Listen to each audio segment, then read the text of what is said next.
I want to talk about a certain mom influencer who's gone extremely viral with videos recently where she dispenses truly awful advice to women. And I think this woman is worth discussing because she is but one tentacle on a giant and hideous squid. Women, in particular young married mothers, are getting a lot of very bad advice from our culture, and often they're getting it from these kinds of influencers. This woman, Paige Connell is her name, is not the most famous or the most followed in this space, but she is growing in prominence with hundreds of thousands of followers across multiple platforms, millions of views, and she's amassed a growing base of fans who consider her to be a role model and a kind of wise sage, which, as we'll see in a moment, is quite alarming.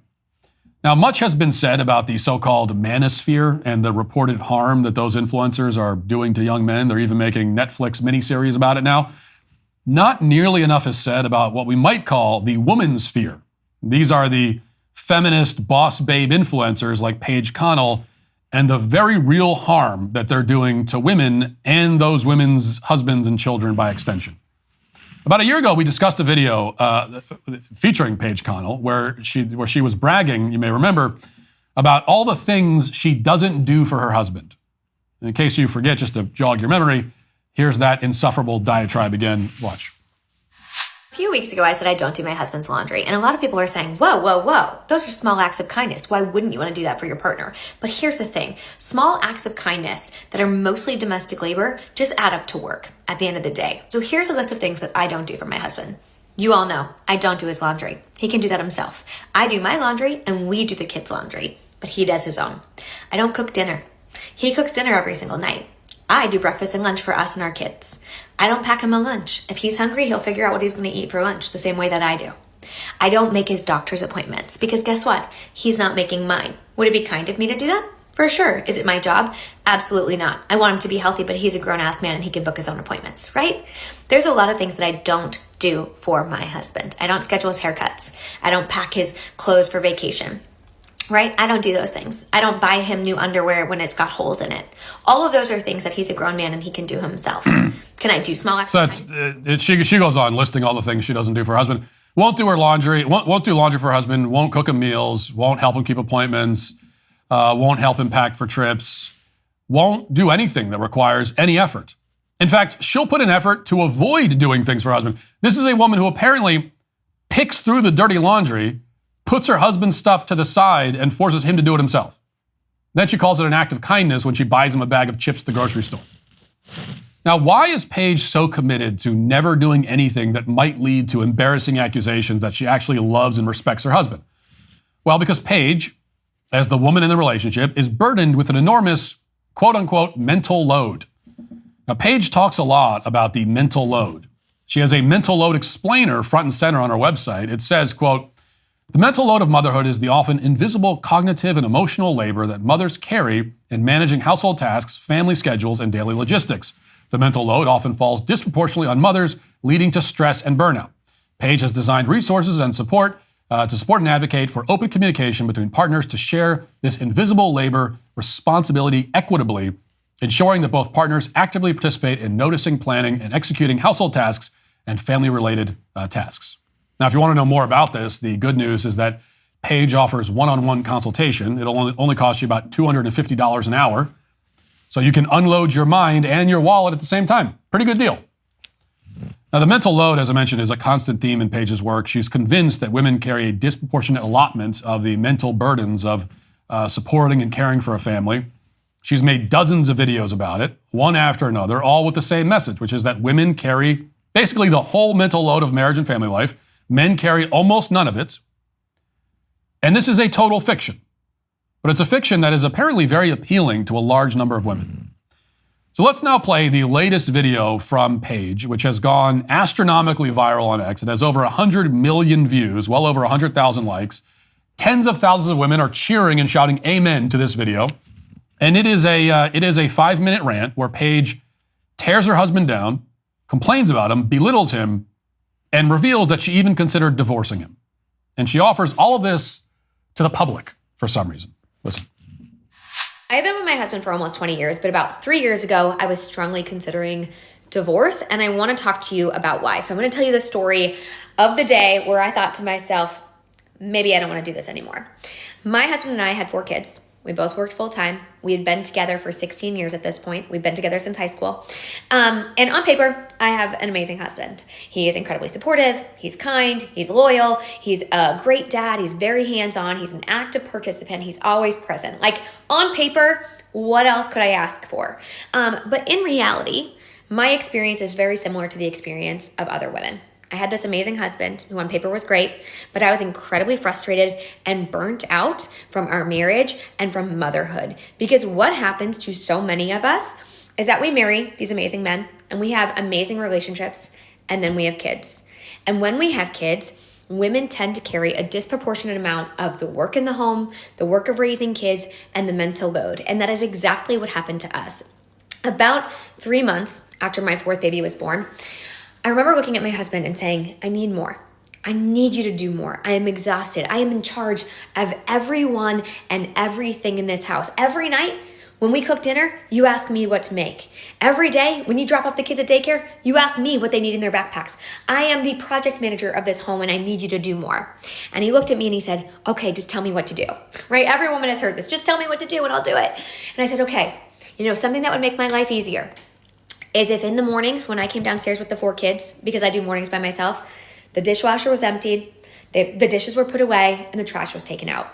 That would make my life so much easier. Okay, now by the way, just a note there. You notice how she says that he asks her what to make for dinner. Well, we learned in the other video that this man makes dinner for the family every night. She said it herself. When he comes home from his very demanding job, which we'll get to in a moment. He's the one making the dinner for everyone.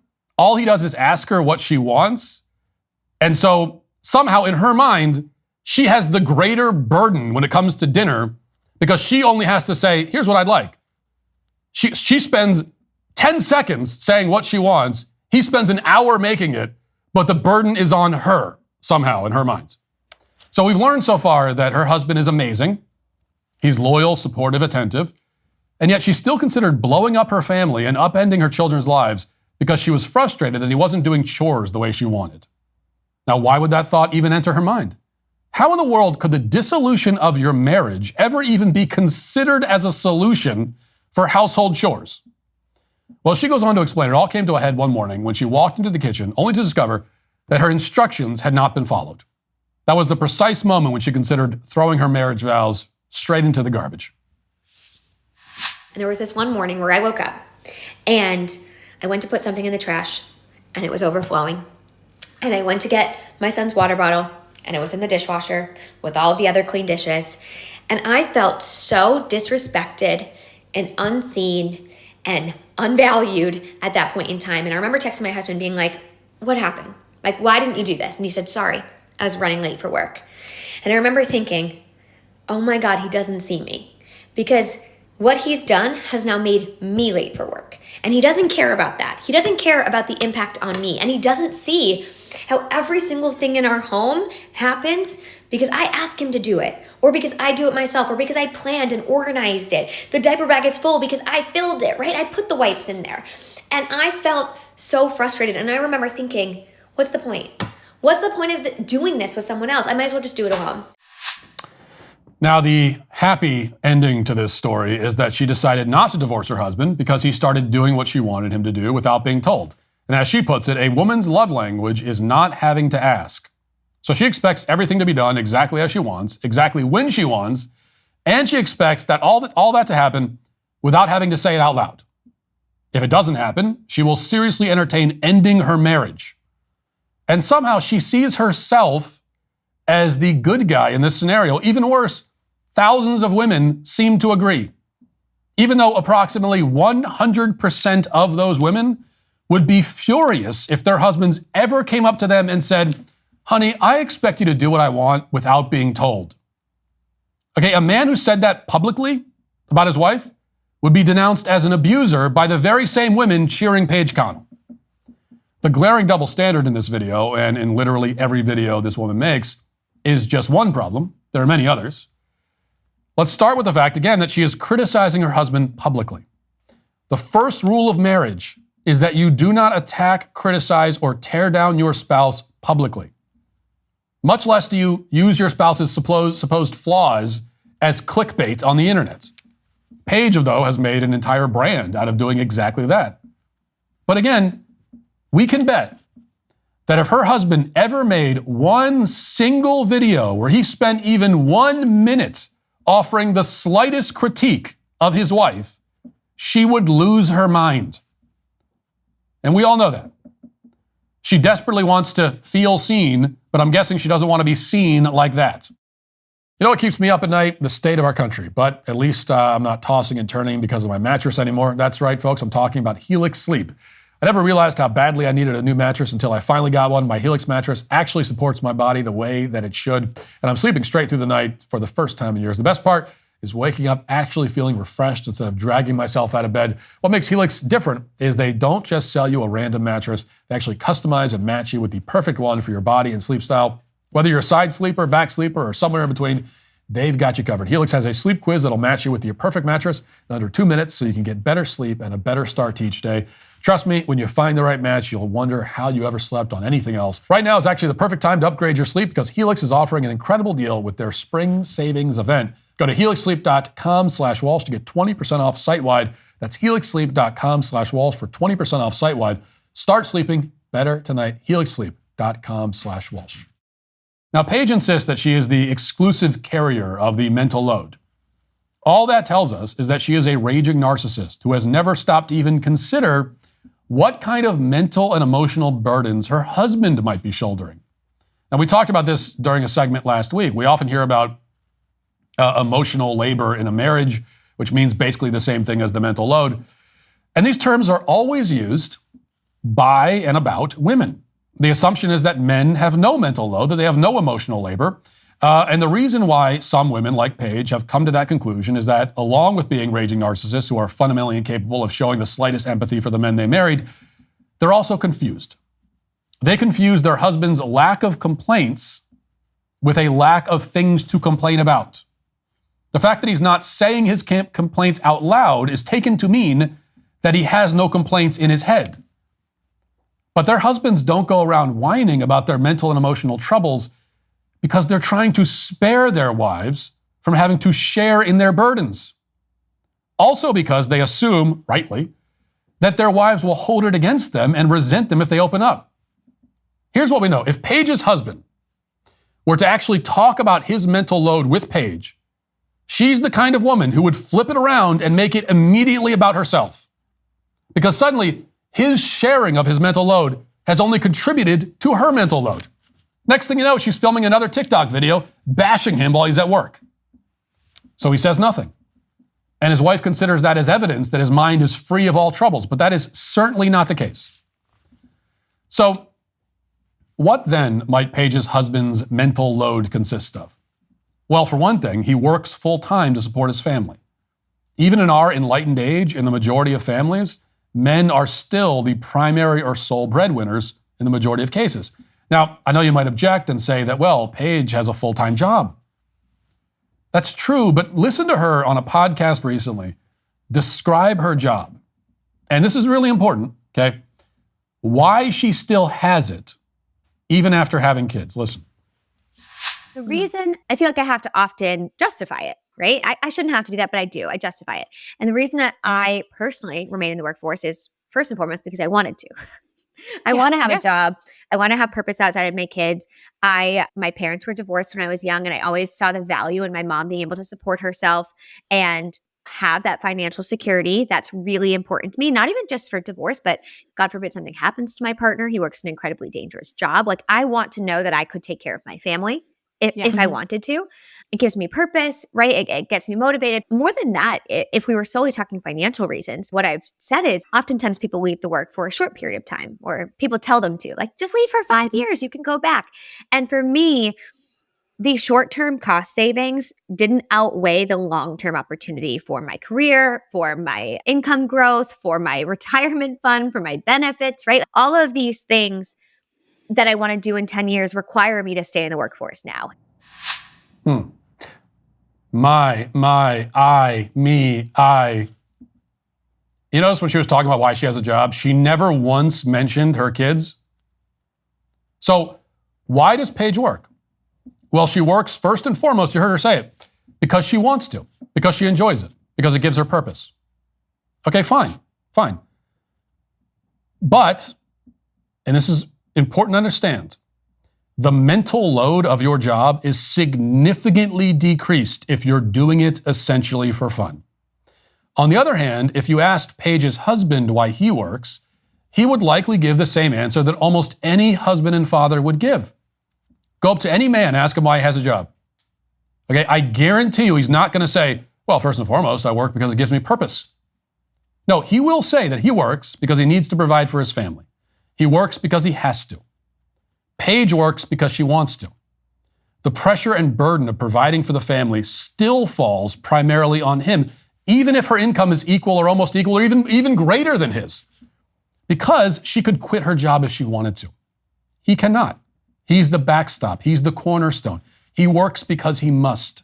And this is how it goes in the majority of families. Not every, but the majority. The man works so that his family survives. The woman works, if she works at all, because she wants to. The woman works for lifestyle. The man works for livelihood. The mental burden is not the same, not even close. It's like comparing a woman walking a tightrope 5 feet off the ground to a man walking 500 feet off the ground with no safety net and his wife and kids balancing on his shoulders. If she falls, it's an inconvenience. If he falls, they die. Now, speaking of which, you may have noticed that Paige mentioned her husband's dangerous job. She says it kind of as an aside. Oh yeah, he works a dangerous job. Anyway, what is his job? I want you to listen to this clip from the same podcast. It's the last clip of this woman that I'll play, I promise. But this short 45-second snippet is too perfect to not share, because the whole problem with this woman and every woman like her is contained in this one moment. Listen very carefully to this. Okay, Paige, my squirrel brain really won't let it go. What dangerous job does your husband do? Oh, yeah, he's a lineman, which when I say that, people will think football, which is not football. It's an electrical lineman, essentially. Yeah. So he climbs utility poles and fixes electricity and could get electrocuted any day. Free, that's what your brother-in-law does, right? No. Or he does something similar to that? No. But it's something like, no. Okay. Not really. Fine. Totally off there, Joanne. Totally off there. Yeah, it's just a lot of electricity, which is dangerous, right? And they work like a ton of storms, and he works a lot of crazy, unexpected hours. It's just, it's just a dangerous job. But it's crazy. But it's crazy. But let's get into, so you put the video out saying that you chose to stay in the workforce, take the temporary hit in cost, and you got a lot of quote unquote reaction. What was some of the pushback to that argument? Because to me, it makes total sense. Oh man, this poor guy. He's out climbing utility poles, putting his life on the line every day, this incredibly demanding job, while his wife is at home complaining about him on TikTok. And then he comes home and makes dinner for the family every night. And his wife still isn't happy. I mean, incredible. Her husband is a utility lineman. That's one of the most dangerous jobs on the planet.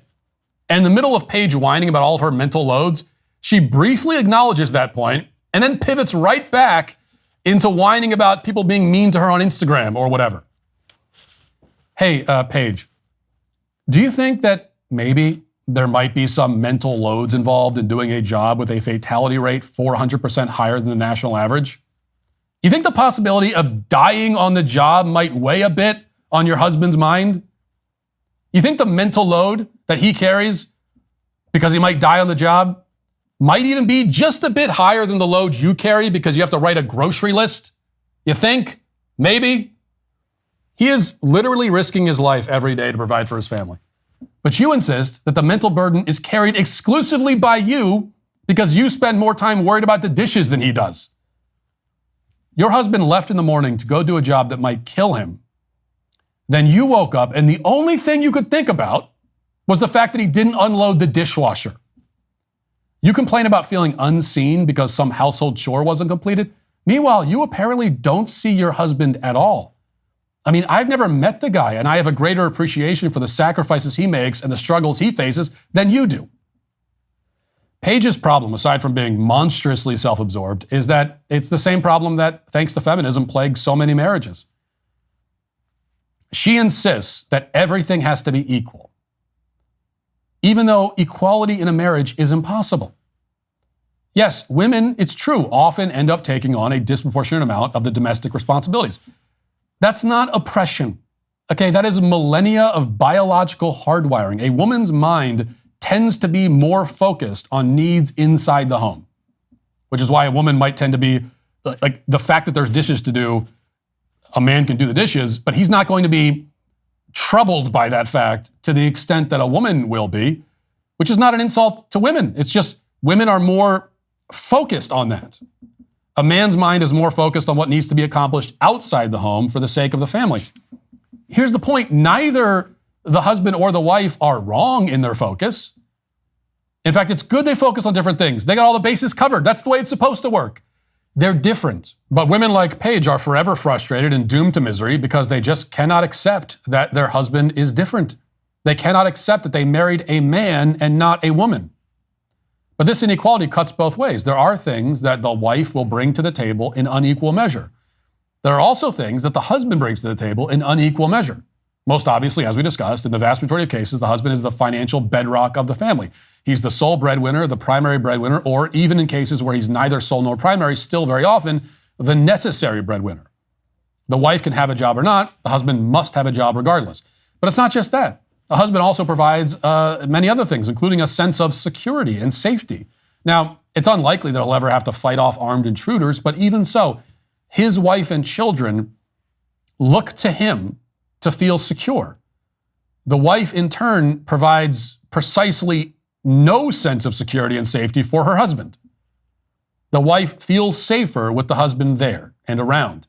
The husband does not feel safer with the wife around because he's the sole source of security. The road only goes one way in the family. Everybody looks to him to feel safer, more secure. He looks to nobody. There's no one. He looks over to his right, and he's the last. He's it. He's the guy. That's not a bad thing. As a husband, I have absolutely no bitterness about the fact that I carry the pressure of providing for my family and making them feel safe and secure. I am honored that I can do that for my family. I take joy in the inequalities, in the things that I can do without receiving an equal measure in return. And that is the only way to have a happy and lasting marriage. You have to accept that your spouse is not the same as you. They do not think the same way. They don't focus on the same things. They don't have all the same anxieties. They have different anxieties in many cases. You married another person, not a carbon copy of yourself. And that fact can either be a source of joy or it can be a source of envy and resentment. That depends entirely on how you choose to look at the situation. Paige chooses to see her extra burdens as the mother as oppressive, while not acknowledging that her husband has any burdens at all. You know, this will be very scandalous for Paige to hear, but you know, Paige, you could delight in the opportunity to love and serve your husband and your children. You could see that as a source of great joy.